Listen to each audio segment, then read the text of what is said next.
morning students, standard 9. So for today your biology class, let me revise all the things which we have studied earlier.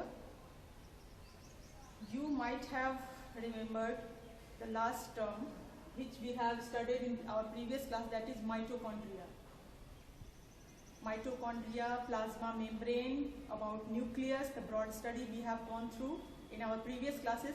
But before we go for the further organelle of the cell, for their structure, for their function, for knowing each and everything, मैं ये चाहूँगी कि फिर से एक बार हम लोग अपने माइंड में रिकॉल करें उन सारे टॉपिक्स को जिस टॉपिक को हम लोग इस चैप्टर में पढ़ रहे हैं. The name of the topic is cell. Cell को इमेजिन करिए अपने माइंड में, उसके स्ट्रक्चर को, मेम्ब्रेन बाउंडेड स्ट्रक्चर, मोर और less round in shape. Inside cell there is a massive structure that is called nucleus. Between nucleus and the outer membrane, that is cell membrane, the content called cytoplasm. Including cytoplasm, nucleus, each and everything inside the plasma membrane, concludingly it is called protoplasm. Cytoplasm protoplasm का भी definition differences मैंने पिछले class में पढ़ाया था. अब पिछले सबसे फर्स्ट क्लास को आप वापस यूट्यूब पे जा करके उस चैनल को देख करके फिर से आप सारे कॉन्सेप्ट को क्लियर कर सकते हो. लेकिन फिर भी मैं चाह रही हूँ कि आज के इस टॉपिक को बताने से पहले उन चीज़ों को अपने माइंड में रिकॉल करें, तभी जाके हमें समझ आएगा, अच्छे से चीज़ें क्लियर होंगी. तो प्रोटोप्लाज्म एंड साइटोप्लाज्म के बारे में मैंने बताया. साइटोप्लाज्म में पाए जाने वाले जितने भी सेल के पार्ट होते हैं यानी ऑर्गेनल्स होते हैं, 6, 7, 8 जो भी ऑर्गेनल्स हमने डिस्कस किया था, कुछ के बारे में हम लोगों ने पढ़ा था. उसमें से कुछ organelle endoplasmic reticulum, Golgi apparatus and lysosomes आज हम लोग पढ़ेंगे. इसके स्ट्रक्चर, इसके फंक्शन, इसके इंपॉर्टेंस को हम लोग आज समझेंगे. इसके अलावा कुछ टॉपिक्स हैं लाइक प्रोकैरियोटिक, यूकैरियोटिक, ये सारे टर्म आएंगे. मेरे हिसाब से ये सारे टर्म जब आप अच्छे से समझ लोगे इस सारे ऑर्गेनल, साइटोप्लाज्मिक ऑर्गेनल के बारे में, तो वो क्लियर लास्ट में जब उस चीज़ को जब हम लोग डिटेल को लास्ट में हम लोग समझेंगे तो वो और अच्छे से क्लियर होगा. यूकैरियोटिक एंड प्रोकैरियोटिक सेल के डिफरेंसेस. प्लांट सेल में एक एक्स्ट्रा है चीज़ जो एनिमल सेल में नहीं होता है, वो है प्लास्टिड्स. ये भी हम लोग नेक्स्ट क्लास में पढ़ेंगे. तो by recalling this all things we are just coming to the endoplasmic reticulum. Endoplasmic reticulum हमने पिछले क्लास में भी पढ़ाया था जब मैंने न्यूक्लियस के बारे में बताया था. उसमें कुछ मैंने स्ट्रक्चर दिखाया था. ये एक लार्जेस्ट नेटवर्क है सेल में जो अराइज होता है from nuclear membrane and and up होता है प्लाज्मा मेम्ब्रेन तक. ये स्ट्रक्चर, ये कॉइल लाइक स्ट्रक्चर, ये एंडोप्लाज्मिक रेटिकुलम कहलाता है. एंडोप्लाज्मिक रेटिकुलम को दो पार्ट में, दो टाइप्स में बांट दिया गया है due to the presence of this bead like structure on some of the endoplasmic reticulum and these bead like structure is called ribosomes. Ribosomes. इस राइबोसोम्स के उपस्थिति की वजह से इस तरह के एंडोप्लाज्मिक रेटिकुलम को रफ एंडोप्लाज्मिक रेटिकुलम कहा जाता है. शॉर्ट में RER इसे लिखते हैं, रफ एंडोप्लाज्मिक रेटिकुलम. और दूसरा जिसके ऊपर ये राइबोसोम्स नहीं पाए जाते हैं उन्हें कहा जाता है स्मूथ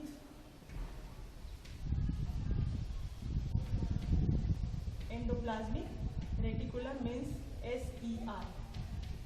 सबसे पहले इसके स्ट्रक्चर, किसी भी ऑर्गेनल के हमें स्ट्रक्चर और फंक्शन को ही पढ़ना है अपने सिलेबस में. स्ट्रक्चर इसका क्या है? ये एक लार्ज नेटवर्क है सेल का जो कि सेल मेम्ब्रेन, न्यूक्लियर मेम्ब्रेन से अराइज होता है और प्लाज्मा मेम्ब्रेन तक ये एक्सटेंड करता है. ये जो स्ट्रक्चर होता है ये मेम्ब्रेन होते हैं, मींस मोर और लेस जो हमारे सेल का प्लाज्मा मेम्ब्रेन है, 2 लेयर जो प्रोटीन एंड लिपिड का बना होता है, जो मैंने पिछले क्लास में बताया था, उसी तरीके से इस एंडोप्लाज्मिक रेटिकुलम के भी जो मेम्ब्रेन है वो भी 2 लेयर्स से मिलकर बने होते हैं. प्रोटीन एंड लिपिड के 2 लेयर से एक मेम्ब्रेनस स्ट्रक्चर बनाते हैं. ये मेम्ब्रेनस टर्म को आपको दिमाग में रखना है ताकि हम लोग जब आगे प्रोकैरियोट एंड यूकैरियोट के डिफरेंसेस को पढ़ेंगे तो समझ में आएगा कि what is the difference, why there prokaryotic cells are lacking membrane bounded structure in their protoplasm. वो सारा हम समझेंगे, तो ये याद रखना है. ये first identity that is it's the largest network of the cell which arises from the nuclear membrane to the plasma membrane. Second, it is membrane bound structure. Third, structurally मैं बता रही हूँ, it is of two types. One type of ER means endoplasmic reticulum having beads on them are called rough endoplasmic reticulum, and without ribosome they are called smooth endoplasmic reticulum. So regarding structure you must know this thing only. Now the function जैसा कि structure दिख रहा है, ये सबसे पहला तो इसका ये फंक्शन है कि मैकेनिकल सपोर्ट देता है पूरे सेल को. मैकेनिकल सपोर्ट मतलब सेल का एक पर्टिकुलर जो भी एक पर्टिकुलर स्ट्रक्चर दिखता है, इसमें इस तरह इसके और इस तरह के जितने भी मेम्ब्रेन बाउंडेड ऑर्गेनेल्स होते हैं उसके वजह से होता है. बट चूंकि ये लार्जेस्ट एरिया में होता है इसलिए ये कंप्लीट मैकेनिकल सपोर्ट देता है. दूसरा, it is a very good channel for the transport of the material inside the whole cell and even outside the cell also. Materials को ये transport भी करता है. Second function याद रखिए. And third important function, since ribosomes are present on rough endoplasmic reticulum, so obviously we are knowing that ribosome is the site for the synthesis of protein. So it plays major role for the synthesis of protein, that is rough endoplasmic reticulum. So three function you must learn. It gives mechanical support to the cell. Second, it is a great channel for the transporting the material. And third is synthesis of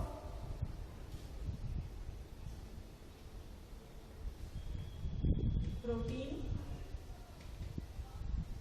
And fourth, ये जो smooth ER है, ये lipid को synthesise करता है. Lipid in the sense fat और lipid को ये सिंथेसिस करता है. So the fourth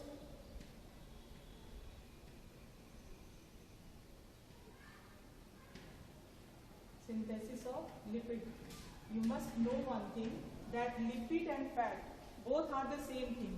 In higher classes we will study about the difference between lipid and fat. So four function you must learn about. Regarding structure आप समझ गए, regarding function आप समझ गए. फिगर को ड्रॉ करने का प्रैक्टिस आपको करना है. एग्जाम में आ सकता है कि simple draw the various kind of endoplasmic reticulum. तो आप एक इस तरीके का जिसके ऊपर आप राइबोसोम्स को दिखाओगे और एक बिना राइबोसोम्स वाले स्ट्रक्चर बना करके दिखा सकते हो.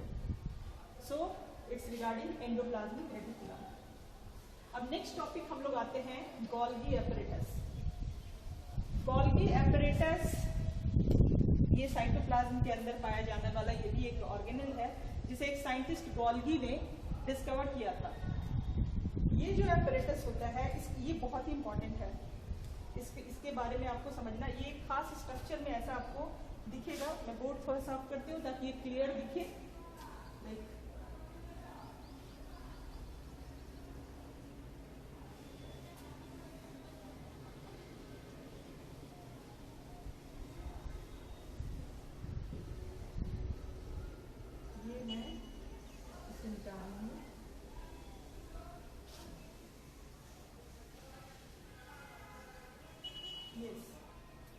Now we simply concentrate on this apparatus. Apparatus like ये सुसज्जित है, सजा हुआ है. साइंटिस्ट ने जब इसकी डिस्कवरी की और इसके एविडेंस, इसके प्रेजेंस को साइटोप्लाज्म में जब समझा और जो चीजें स्टडी होकर छनकर बाहर आई उसके बारे में स्ट्रक्चरली आप ये समझिए कि ये एक बाउंडेड मेम्ब्रेन बाउंडेड ऑर्गेनल का सेट है जो वेसिकल टाइप स्ट्रक्चर में एक दूसरे के नीचे लगभग पैरेलली अरेंज रहता है. ये जो वेसिकल है ये मेम्ब्रेन बाउंडेड होता है. एवरी वेसिकल ये जो स्ट्रक्चर है सभी के सभी मेम्ब्रेनस होते हैं. मतलब एक मेम्ब्रेन के अंदर होते हैं. नेचुरली इसके अंदर कुछ चीजें होंगी और ये जो पर्टिकुलर स्ट्रक्चर इस टाइप के हैं इसका एक पर्टिकुलर नाम है दैट इज कॉल्ड सिस्टर्नी.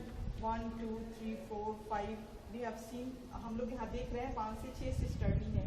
ये जो पर्टिकुलर इस तरीके का स्ट्रक्चर है गोल्गी एपरेटस में जो आपस में एक तरीके से स्टैक इस तरीके से अरेंज रहते हैं और इस वजह से इस पूरे एपरेटस को, इस पूरे सेट को एक एपरेटस का नाम दिया गया है साइंटिस्ट के नाम के ऊपर, दैट इज गोल्गी एपरेटस। तो इसमें याद रखिए कि ये पूरा का पूरा एपरेटस सिस्टर्नी के आपस में पैरेलली अरेंज करने से बना हुआ है।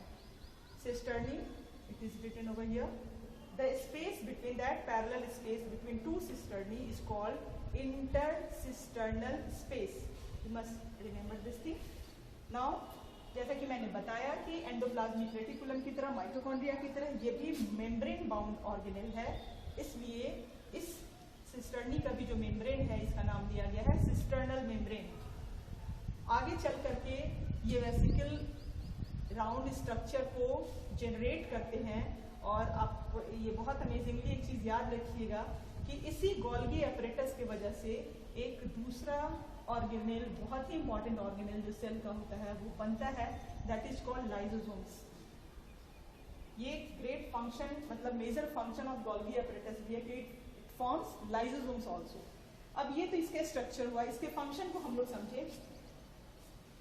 ये जितने भी वेसिकल होते हैं जिसका साइंटिफिक नेम सिस्टर्नी है, ये सबसे मेन काम स्टोरेज का करता है। स्टोरेज का मतलब होता है जो भी मटेरियल सेल के अंदर बनता है या फिर डाइजेशन की वजह से या किस दूसरे और प्रोसेस की वजह से जो चीज़ें सेल के अंदर आती है, तो स्टोर करने का काम ये सिस्टर्नी, ये वेसिकल करता है, यानी स्टोरेज के काम में ये आता है। इसके अंदर बहुत सारे ऐसे मटेरियल हैं जो सेल के लिए ज़रूरी है, इम्पॉर्टेंट है इन सभी सिस्टर्नीज में।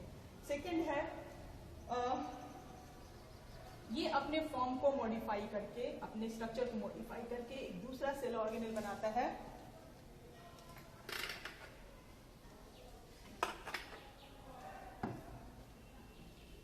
दूसरा सेल ऑर्गेनेल बनाता है जो लाइसोसोम्स कहते हैं। तो मॉडिफिकेशन, इसका सेकंड फंक्शन मॉडिफिकेशन भी आप लर्न रखोगे। एंड थर्ड है पैकेजिंग, चीजों को जैसे मैंने कहा कि स्टोर करता है और पैक करके पैकेजिंग फॉर्म में ये चीजों को पैक करके भी अपने अंदर रखता है। सबसे इंपॉर्टेंट चीज इसका जो लाइसोसोम्स, यहाँ से हम लोग टर्न ओवर होते हैं लाइसोसोम्स के ऊपर, वो सबसे ज्यादा इंपॉर्टेंट ये समझना है कि ये सारे के सारे जो पूरा का पूरा एपरेटस है, ये फूड मटेरियल के स्टोरेज एंड पैकेजिंग के साथ साथ बहुत सारे इंपॉर्टेंट केमिकल्स और एंजाइम्स जो सेल के लिए जरूरत होते हैं उनके पैकेजिंग का भी ये काम करते हैं और एक मेम्ब्रेनस स्ट्रक्चर के अंदर उन्हें स्टोर करके रखते हैं। This apparatus does not allow any harmful, any chemical or enzyme substances to spread throughout the cytoplasm. ये बहुत इंपॉर्टेंट है। इसका अपना ओन राइबोसोम भी होता है जो प्रोटीन सिंथेसिस के काम में आता है और इसके लिए खुद का ये होता है, इसका खुद का डीएनए स्ट्रक्चर भी होता है। तो ये सारी चीजें इसके स्ट्रक्चर्स में आती हैं। गोल्गी एपरेटस के बारे में ये चीज आप याद रखिए और मेनली आपको याद रखना है कि it forms lysosomes. So storage, modification and the packaging, these are the three points especially for the Golgi apparatus as its function. अब हम लोग लाइसोसोम्स में आते हैं। आपने सुना होगा या अगर नहीं सुना तो ये जानिए कि सेल का सुसाइडल बैग बोलते हैं। Which organelle is known as the suicidal bag of the cell? That is lysosomes. Suppose करो कि क्या होता, what would happen if Golgi apparatus is not there in the cell? तो अभी जो मैं लाइसोसोम्स के फंक्शन बताऊंगी उससे समझ में आएगा कि how lysosomes are important for this cell. And lysosomes को बनाने वाला जो इसका जो प्रोड्यूसर है, अगर गोल्गी बॉडी नहीं होता तो लाइसोसोम्स नहीं बनते, लाइसोसोम्स नहीं बनता तो सेल का एग्जिस्टेंस ही नहीं हो पाता। कैसे होता है वो हम लोग समझेंगे।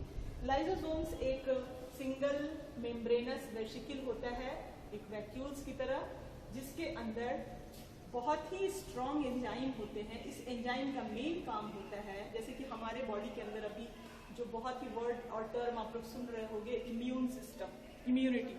आपको पता है हमारे बॉडी के अंदर हमारे ब्लड में एक मेजर कंपोनेंट है WBC, जो हमारे बॉडी के इम्यून सिस्टम के लिए जिम्मेवार होता है। हमारे बॉडी की इम्यूनिटी को वो बनाता है, बढ़ाता है। हमारे बॉडी के अंदर, हमारे सेल के अंदर किसी तरह से कोई भी फॉरेन मटेरियल अगर आते हैं, हमारे बॉडी के अंदर ही अगर आ जाते हैं और इंटरसेलुलर स्पेसेस के बीच में या किसी तरह से वो एंटर करते हैं, तो हमारे बॉडी का जो WBC है वो उस फॉरेन मटेरियल के लिए, फॉरेन ऑर्गेनिज्म के लिए एंटीबॉडीज बनाता है। मतलब अपनी सेना तैयार करती है और उस फॉरेन बॉडी को वो किल करता है, उसको मारता है या उसको वीकेंड करता है, कमजोर करता है और उसके प्रभाव को खत्म करता है, ताकि हमारा बॉडी सुरक्षित रहे और इस तरह के फॉरेन फॉरेनर जितने भी फॉरेन इन्वेडर है उससे हमारे शरीर को सुरक्षा मिल सके। वैसे ही ये तो कंप्लीटली मल्टी सेलुलर लेवल पर मैंने ये बात कही, लेकिन सारी चीजें तो यूनिसेलुलर लेवल पर ही होती है। इनसाइड अ सेल भी एक ऐसा मैकेनिज्म है, सेल के अंदर उसके साइटोप्लाज्म में किसी तरह का कोई फॉरेन मटेरियल या कुछ ऐसा चला गया जो सेल के लिए हार्मफुल है, तो इस लाइसोसोम से निकलने वाला डाइजेस्टिव जो एंजाइम्स होते हैं वो ये अपने अंदर इनगल्फ करते हैं, उसको डाइजेस्ट करके और उसे उसके हार्मफुल इफेक्ट को खत्म करते हैं। पहला तो ये करते हैं कि जितने भी फॉरेन हार्मफुल मटेरियल आते हैं उनको डाइजेस्ट करते हैं और पूरे सेल को क्लीन अप करने का काम करते हैं। सेकेंड, बहुत सारे सेल ऑर्गेनेल होते हैं हमारे बॉडी में, सेल के अंदर, जो किसी कारण से टेयर अप हो जाते हैं, टूट जाते हैं या फिर वो खराब हो जाते हैं, फंक्शन करना बंद कर देते हैं, तो वो साइटोप्लाज्म में बस डीएक्टिवेट फॉर्म में ऐसे ही घूमता ना रहे और साइटोप्लाज्म को स्पॉइल ना करे, इसके लिए क्या करता है ये मैंने यहाँ पे इसका ट्रांसफर सेक्शन कट करके दिखाया है। लाइसोसोम्स को अगर आपको पार्ट में ऐसे राउंड है और इसको हमने दो काट, इसलिए माइटोकॉन्ड्रिया देखिए, ये माइटोकॉन्ड्रिया यूजलेस है, किसी कारणवश ये माइटोकॉन्ड्रिया काम नहीं कर रहा है, तो ये लाइसोसोम्स अपने अंदर लेकर के और इसको डाइजेस्ट करके इसके सिंपलर मॉलिक्यूल में तोड़ करके और इसको सिंपल मॉलिक्यूलर में तोड़ करके और हार्मलेस सब्सटेंस बना करके सेल में एग्जिस्ट करता है। इस तरीके से जितने भी वर्न आउट मटेरियल होते हैं साइटोप्लाज्म के अंदर जो टूट जाते हैं या कुछ ऐसा होता है, तो लाइसोसोम्स अपने डाइजेस्टिव एंजाइम्स के थ्रू उसे डाइजेस्ट करके सेल को क्लीन करते हैं। तो ये सबसे मेजर फंक्शन है लाइसोसोम्स का। समटाइम्स कभी कभी ऐसा होता है कि किसी एक्सटर्नल इंजरी की वजह से या कुछ ऐसा चोट लग जाने की वजह से सेल बर्न आउट हो जाते हैं, सेल खराब हो जाता है, मतलब पूरा का पूरा सेल ही डैमेज हो जाता है। इन दैट केस ये लाइसोसोम्स ब्रस्ट होते हैं और इसके अंदर से निकलने वाला एंजाइम इसके पूरे साइटोप्लाज्म के सारे ऑर्गेनेल्स और फाइनली प्लाज्मा मेम्ब्रेन सबको डाइजेस्ट करके इसके सिंपलर मॉलिक्यूल में कन्वर्ट कर देते हैं और इस तरीके से इस सेल का एग्जिस्टेंस खत्म हो जाता है और ये एक लिविंग स्पेस देते हैं बॉडी में ताकि दूसरे नए सेल इसकी जगह पे आ सके। इस तरीके से सेल को जब सेल डैमेज हो जाता है तो ये लाइसोसोम्स पूरे सेल को खुद ही डाइजेस्ट कर देता है, इसीलिए इसे कहा जाता है suicidal bag of the cell. जब ये भी एक नेचुरल मैकेनिज्म है जो प्रकृति ने बनाया है, वो मैकेनिज्म के तहत ये होना भी जरूरी है। अगर सारे सेल्स डैमेज हैं और ये जो नेचुरल मैकेनिज्म के तहत ये डाइजेस्ट अप हो करके और बॉडी के द्वारा ये बाहर निकल सकते हैं या फिर किसी और दूसरे मटेरियल में चेंज होकर के ये एक्सक्रीट आउट हो सकते हैं ब्लड के थ्रू, ताकि वहाँ पे वो जो स्पेस बचा उस सेल की जगह पे दूसरे सेल आकर के मल्टीप्लिकेशन, सेल के तो सेल डिवीजन होता है, सेल डिवीजन के थ्रू दूसरे सेल बने और आकर के एक लिविंग स्पेस देता है। तो इस तरीके से लाइसोसोम्स एक मेजर रोल प्ले करता है और लाइसोसोम जो फॉर्म होता है वो गोल्गी एपरेटस से ही होता है। ये गोल्गी एपरेटस जो है जो चूंकि स्टोरेज एंड पैकेजिंग का वर्क करता है, तो इस तरीके से जो ऐसा वेसिकल जिसमें डाइजेस्टिव एंजाइम पैक करके रहते हैं वो कन्वर्ट करके मॉडिफाई हो करके और फिर लाइसोसोम्स बनाते हैं। तो इस तरीके से endoplasmic reticulum, Golgi apparatus and lysosomes को आपने सही तरीके से इसके स्ट्रक्चर को समझा कि ये सेल में कहाँ एग्जिस्ट करते हैं और इनके मेजर फंक्शन क्या है। लाइसोसोम याद रखिए, मैंने बनाया था कहीं पे इस तरीके से। सो इन नेक्स्ट क्लास हम लोग अगले क्लास में थॉरली, अब इतना आपने जो मेम्ब्रेन बाउंडेड स्ट्रक्चर के बारे में सुना और समझा, अब आप लोग बहुत आराम से आसानी से यूकैरियोटिक, प्रोकैरियोटिक सेल के बारे में समझ सकते हो एंड प्लास्टिड्स के बारे में नेक्स्ट क्लास में मैं बताऊंगी। अभी 3 टॉपिक है मेरे दिमाग में जो भी आ रहा है, 3 टॉपिक्स वो मैं लिख दे रही हूँ जो हम लोग भी नेक्स्ट क्लास में डिस्कस करेंगे। पहला प्लास्टिड्स, इसके स्ट्रक्चर को थोड़ा समझेंगे क्या है और भी जो कंफ्यूजन है वो हट जाए।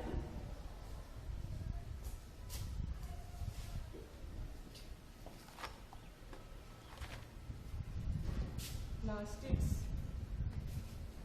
Second eukaryotic and prokaryotic, and एक लास्ट टर्म है जो आप लोगों को पढ़ना है, ये सेल से रिगार्डिंग नहीं है बट सेल से रिलेटेड है, that is solution. kind of solution that is hypertonic